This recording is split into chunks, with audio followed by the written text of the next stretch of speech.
Olá, então estamos voltando aqui com a segunda parte da aula sobre a prudência e a justiça dos juízes, né? Eu estou tentando explicar para vocês como foi feita a construção do Estado moderno, desde o século XVI até o século XIX, principalmente com relação ao ponto da o papel, a função e a pessoa do juiz, né? Como o juiz no começo tem uma função principalmente moral, né? E como aos poucos vai adentrando numa visão mais legal, né?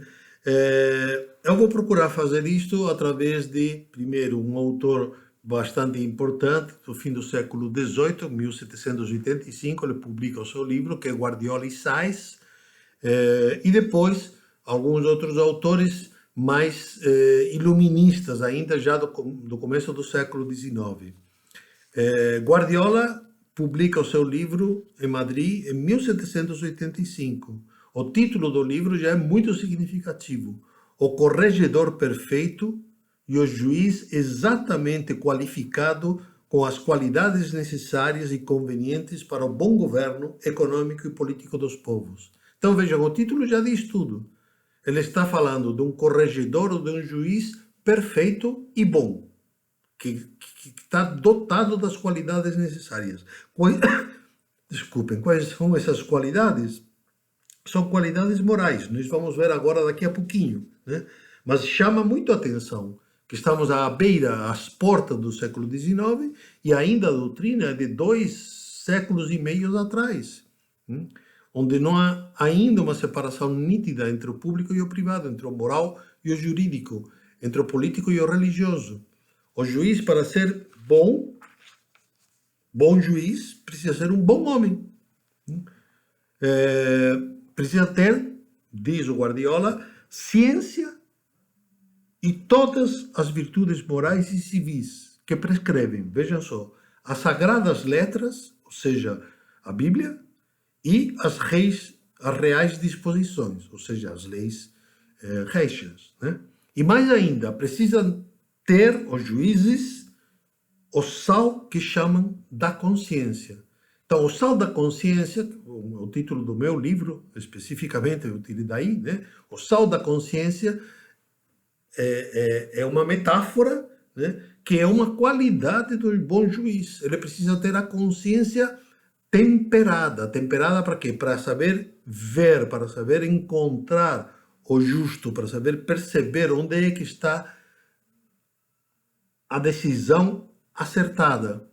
Então, Bobadilla faz uma análise extensa na sua obra, desde as 7 partidas de Afonso X no século XI, né, século XII, né, passando por toda a recopilação das leis de Índias do século XVII, né, de 1680, para depois acabar concluindo que o juiz, conforme nossas leis pátrias, é o bom homem, é um homem bom, que é colocado para mandar e para fazer direito e para julgar os casos, os pleitos, né? Então, tanto para Bobadilla, quanto para Ágia, quanto para Guardiola, o juiz tem como função principal criar direito, ver o direito nas circunstâncias, nas coisas, nos casos, né? E aí ele vai dizer que vai escrever, isso está no seu prólogo, ele vai, no seu livro, o que ele pretende no livro, olha a metáfora como é interessante aqui, que da mesma forma que no mesmo prado um cachorro encontra a lebre, um boi encontra a grama e um lagarto encontra o espinho, assim também nesta obra, embora pequena, o corregedor ou o alcaide é o juiz, encontrará o bom governo, a instrução, a equidade e a justiça. O que vai encontrar na prática? O que vai encontrar na prática, eu vou falar mais detalhadamente daqui a pouco, vai encontrar um elenco enorme de virtudes, de qualidades morais, de virtudes morais, que são necessárias para que o juiz possa sentenciar de maneira justa. Todo o sistema jurídico, todo o sistema político e administrativo assenta sobre a idoneidade moral do rei, do corregedor e dos juízes. Isso está claríssimo, né? É tanta a importância das virtudes morais que o livro, que havia sido escrito para comentar e dar a conhecer os reais decretos e as cédulas que se publicaram desde 29 de março de 1783 até o presente, que é 1785, ou seja, o livro foi escrito para comentar 2 anos de legislação. Acabou sendo dividido em 4 partes, sendo que apenas a 4ª parte, com um total de 50 páginas, é dedicada a essas leis régias dos 2 últimos anos. Mas as outras 3 partes, desde a página 13 até a 166, né, praticamente só fica falando das qualidades morais, das virtudes morais necessárias para os juízes e os corregedores viverem de maneira que possam sentenciar justamente. A gente fica com a impressão, depois que se lê o livro todo, né, de que o juiz, que tem que ser um homem bom, significa bom no sentido de santo. Né? Por quê? Porque ele deve ser sóbrio, modesto, agradável, benigno, cortês e afável. Esse é o começo das qualidades. Depois não deve ser movido pela ira, nem altivo, nem pedante, nem cruel, nem duro, nem severo com os seus súditos. Ao mesmo tempo tem que ser grave, temperado, medido nos gestos, nos passos e nas palavras. Também no asseio pessoal, no adorno, no adereço pessoal e na postura. Não pode ser nem muito falador, nem muito pretensioso de si mesmo. Tem de ser cauto. Não pode ser levado pelos erros dos seus antecessores. Né? Não pode ser pomposo. Não pode ser pomposo. Essa expressão é interessante. Né? Ele não deve gostar muito de, vamos chamar assim, pompas e circunstâncias, né? De bombos, né? De autobombos, né? De ficar assim incensando-se a si mesmo, que tenha outros que fiquem incensando. Tem gente que adora a parafernália judicial, né? Ficar se adereçando todo, ficar todo se empetecando, né? De paletó, gravata, toga e essas coisas todas que dá uma pompa, né? Das suas circunstâncias, né? Então não pode. Não pode ser também noveleiro. Noveleiro é o cara que se dedica a contar histórias. É o cara que fica contando muitas historinhas, muito papo furado nos corredores, muito papo furado nas reuniõezinhas, né? Não pode ser amigo de novidades, nem precipitado ou negligente, nem fácil, nem incrédulo. Deve ser recatado. Não pode ser nem desconfiado, nem malicioso, nem astuto. Tem mais ainda. Isso aqui estamos só na metade. Agora vem assim o mais difícil. Tem de ser casto.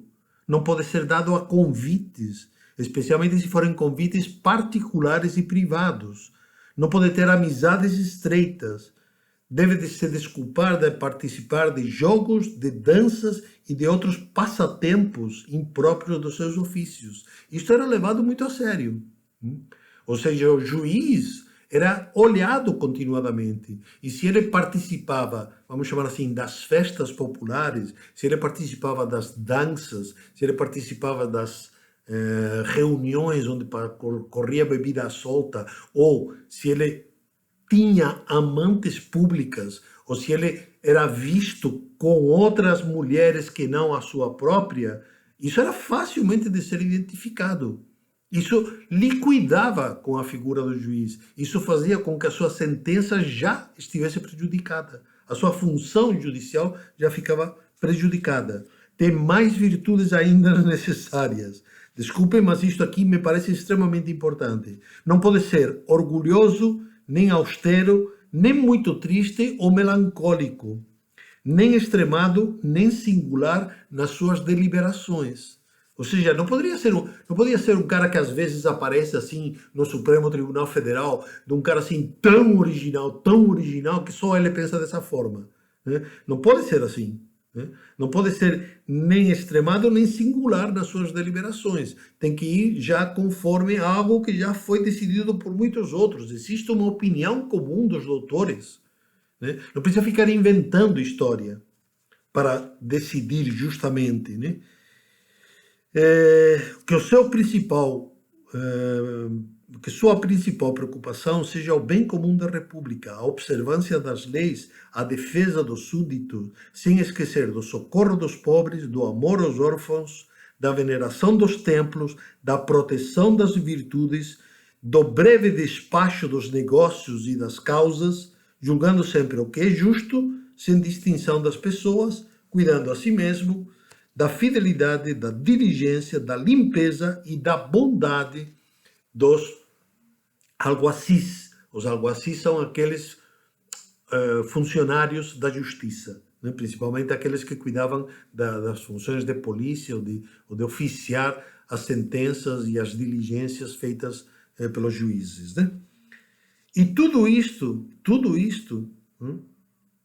Guardiola vai citando e fazendo referências ou ao Antigo Testamento, ou ao Novo Testamento, ou às diferentes leis, desde a época das 7 partidas, né? Então, reparem, isso aqui é um elenco, um leque de qualidades enorme que ainda, né, nessa mesma obra, né, acaba da seguinte forma, resumindo, né, finalmente, os juízes devem ser sábios, prudentes, verazes e, sobretudo, tementes a Deus e ao rei. Então, o temor de Deus é uma coisa extremamente importante para o juiz, né? O temor de frustrar Deus, o temor de ser injusto, o temor de não seguir a lei de Deus, né? Então, essa é a principal qualidade dos juízes e dos corregedores. Vejam, me parece assim, que diferença há entre aquilo que falava Bobadilla, né, no século XV para o XVI, ou no século XVI para o XVII, né, e isto que está sendo já falado no século XVIII para o XIX. Não me parece que haja quase nenhuma diferença. Para ele, para que se guarde bem, né, para Guardiola, para que se guarde bem a justiça e o bem comum da República, é preciso que haja um príncipe cristão, né? Um príncipe cristão, porque só os príncipes cristãos é que são santos e zelosos na administração da justiça. Isso aqui é dele, do Guardiola, né? Então, me parece que a caracterização mais própria da figura do juiz, ainda no fim do século XVIII, é que o juiz é um homem bom, porque é um homem virtuoso, moralmente virtuoso, e que precisamente por isso ele dará sentenças justas. Essa é a figura e a forma de olhar para a administração da justiça até o fim do século XVIII, no mundo ibérico. A partir do começo do século XIX, já começa a haver, vamos chamar assim, um movimento mais forte, não é que antes não houvesse, mas já começa a haver um movimento mais forte, né, que pretende sujeitar o juiz à lei. Como é que isto aqui começa a acontecer? Precisamente porque cada vez vão se constatando mais os abusos e as injustiças, né, que decorrem propriamente da liberdade de consciência e do livre-arbítrio dos juízes, né? Então, há uma corrente, né? Há uma corrente de pensamento que começa a ter um cunho marcadamente iluminista, né? Que começa a estabelecer uma crítica muito forte com relação a esta figura, né, do juiz bom, do juiz santo. Então, por exemplo, Benito Jerônimo de Feijó, no começo do século XIX, ele tem um livro, Teatro Crítico Universal, que qualifica com um termo equívoco, né, que diz, quando se diz, né, olha a afirmação de Feijó, quando se diz que isto ou aquilo está ao arbítrio do juiz, a voz arbítrio é equívoca e não significa disposição pendente do afeto, mas pautada pela razão e pelo juízo. Esta significação é conforme a sua origem, pois o verbo latino arbitrar, de onde deriva esta voz, significa ato do entendimento e não da vontade. Mas isto que é uma defesa, né, do verdadeiro arbítrio, ou seja, está ligando ainda com aquelas raízes do século XVI, né, já está sendo dito assim, olha, o arbítrio está se entendendo de uma forma equívoca. Né? Então, os juristas do século XIX, do começo do século XIX, se encontravam numa espécie de beco sem saída, né? Porque, por um lado, para atender aos casos concretos, às circunstâncias locais, né, nada mais justo do que o arbítrio e a consciência do juiz, né? Porque é para isso que estava o arbítrio. Mas, por outro lado, tendo em conta a experiência dos sucessivos e continuados abusos que estava se fazendo, nada mais injusto do que isso. Então, o que se pretende a partir de então, né, é que se elabore um corpo de leis sistemático e orgânico, né, que possa, de alguma maneira, amarrar o arbítrio do juiz. Então, há um autor iluminista, um jurista iluminista, que é Meléndez Valdés, que em 1791, né, na hora que está tomando posse, né, a Real Audiência de Extremadura, ele, na abertura desse momento, ele dá uma conferência onde pede para que estabelecer a justiça e a ordem legal sobre princípios sólidos, imutáveis, luminosos, e começar um sistema de agir inalterável, onde apenas a lei e só a lei possa falar e ser ouvida, e nunca o cego arbítrio nem a voz particular do juiz. Veja, isto aqui está no fim do século XVIII, começo do século XIX, no momento que está se renovando a Real Audiência de Extremadura. Extremadura é a região que está próxima a Portugal, na metade da Espanha, na metade de Portugal. Né? Isso seria o ideal.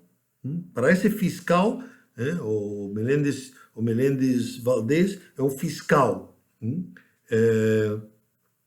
Portanto, ele tem a função de acusar o réu. Né?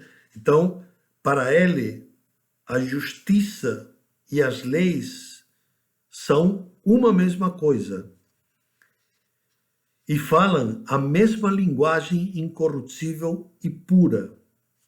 Então, isso já começa a ser diferente, percebem? A justiça e as leis é uma verdade única e falam uma linguagem única.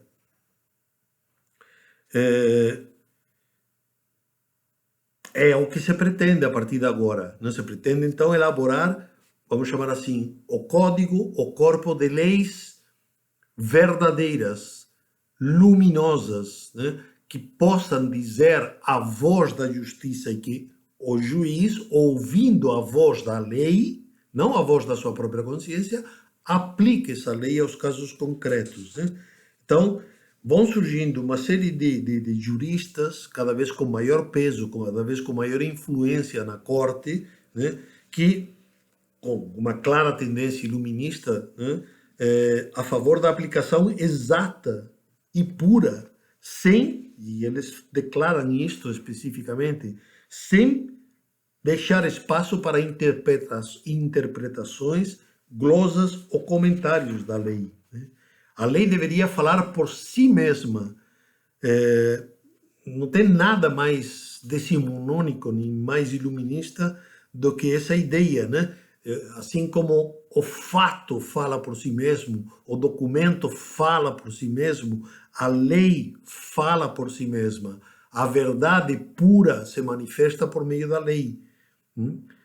Cito novamente Meléndez Valdés, né? Por que triste necessidade devem ocupar volumes sobre volumes e mais volumes de erros e de trevas, cada vez mais confusos, por uma série bárbara de glosadores e de eternos tratadistas, e não vão poder ser reduzidos já, depois de tantas luzes e experiências, a poucas leis, claras, breves, simples, que todos, está repetido no texto, que todos, até os mais rudes, entendam por si próprios.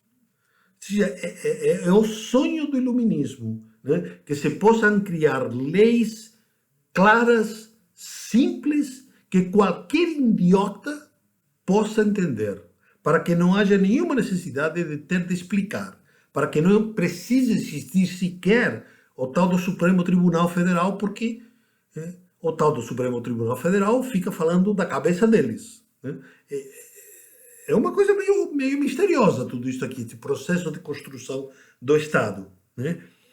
O iluminismo do texto, né, fala por si mesmo. Uma época de trevas, sob volumes e mais volumes de leis confusas e caóticas, diante de uma época que está chegando, que é a época das luzes, e mais luzes, né? que vão parir, essas luzes vão parir leis claras e simples, tão simples e claras como a própria luz, para amarrar com elas o espírito e o coração do juiz nos seus arbítrios e nas suas interpretações. É genial essa metáfora, é bonita essa metáfora. E eu sonho, muitas vezes eu sonho que nós próprios ainda acalentamos. Né? Quer dizer, reparem, leis tão simples e tão claras como a própria luz, para amarrar com elas, com as leis, o espírito e o coração do juiz, para que não se deixe levar pelos seus arbítrios e as suas interpretações. Né? Então, é disso que se trata, de controlar os juízes e controlar as suas glosas e os seus comentários e as suas interpretações. Né? Ou como diria, por exemplo, um outro jurista, era preciso que um grande número, né, de intérpretes obscuros, confusos e opostos entre si, que foram produzidos ao longo dos séculos de ignorância e que formavam o caos infinito de opiniões, né, de tão duvidosa e incerta jurisprudência, era preciso reduzir tudo isso, eliminar tudo isso e deixar a luz clara da lei. Então, o problema agora está em que é preciso criar este corpo de leis renovado, moderno e simples. Há um outro autor, um outro jurista, né, chamado Juan Francisco de Castro, que olhava para trás, também no começo do século XIX, né, e dizia, né, que era necessária, cada vez mais necessária, uma sistematização das leis. Né? Aspas, não podemos negar, sem ingratidão, os benefícios que recebemos dos doutores, mesmo que ainda nos mortifiquem. Mas é justo que desejemos poder passar sem eles. Mas isto não pode ser faltando um sistema legal com sólidos e luminosos princípios que possam, sem perigo de erro, conduzir-nos à verdade. Então, nós vamos deixar de lado todos os antigos juízes e todos os antigos comentaristas e intérpretes. Porém, é preciso munir-se, preciso estar municiados, né, com um corpo de leis, né, que possa nos levar, sem perigo de erro, à verdade. Quando este desejado corpo de leis sair à luz, será tempo de despedir nossos trabalhosos condutores. Né? Nunca o seu trabalho será inútil. Então será culpável que algum particular se atreva a escrever os seus pensamentos e opiniões sobre as leis. Então, o trabalho dos juízes até o outro dia foi interessante, foi louvável, foi válido, mas já acabou. A partir do momento que as leis estão escritas, não se pode mais permitir, né, que um juiz particular escreva os seus pensamentos, um juiz particular ou um jurista particular, escreva seus pensamentos e suas opiniões sobre as leis. Mas enquanto isto não se consegue, devem subsistir os intérpretes, como as escolas onde se formaram, como um mal necessário. Então, esse autor, né, está percebendo que essa mudança, esse momento em que está se abandonando a pessoa do juiz, o homem bom, que é o juiz, está se deixando de lado e está se construindo a persona, a lei boa, a lei justa, né? Essa espécie de gangorra que está no século XIX, no começo do século XIX, né? É um momento incerto, né? E que por enquanto não houver uma forte codificação, uma boa legislação, é preciso ainda continuar atrelados a um mal necessário. Esse mal necessário é o bom juiz, a interpretação dos juízes, né? As opiniões comuns. Né? Quando chegar o momento, né, como se diz na música, né, quando setembro chegar,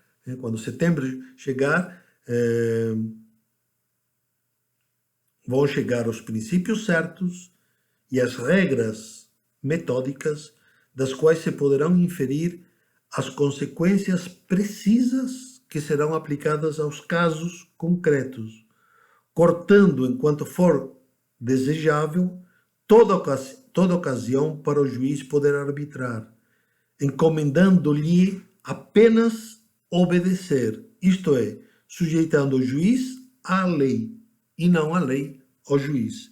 Esse é o sonho de Juan Francisco de Castro. O livro dele são os discursos críticos sobre as leis e seus intérpretes. Então, enquanto não chegar este momento, está parecendo o momento em que a vacina finalmente vai erradicar o coronavírus. Enquanto não chegar esse momento, infelizmente vamos ter que suportar os juízes e as suas interpretações como um mal necessário. Mas quando esse momento, quando a vacina finalmente for efetiva, então teremos o corpo de lei, o bom corpo de lei, o santo corpo de lei, que poderá ser aplicada a todos os casos, sem exceção. E neste momento, sim, o juiz deixará de arbitrar, o juiz deixará de interpretar, e o único que caberá ao juiz será obedecer. E desta maneira se sujeitará o juiz à lei, e não a lei ao juiz. Então, era isso que eu queria explicar para vocês nesta segunda aula. Ainda nos resta a terceira aula, onde eu vou falar mais especificamente sobre muitas das virtudes, que praticamente são as mesmas quase de Guardiola, mas só que eu vou falar de um autor do século XVI, para que vocês vejam como havia mesmo uma continuidade. Mas eu vou agora, depois que já expliquei todo esse processo de construção do Estado moderno, fazendo a passagem do bom juiz para a boa lei, agora vou finalmente explicar em que consiste ser um bom juiz para os autores da primeira modernidade. Tá bom? Até mais.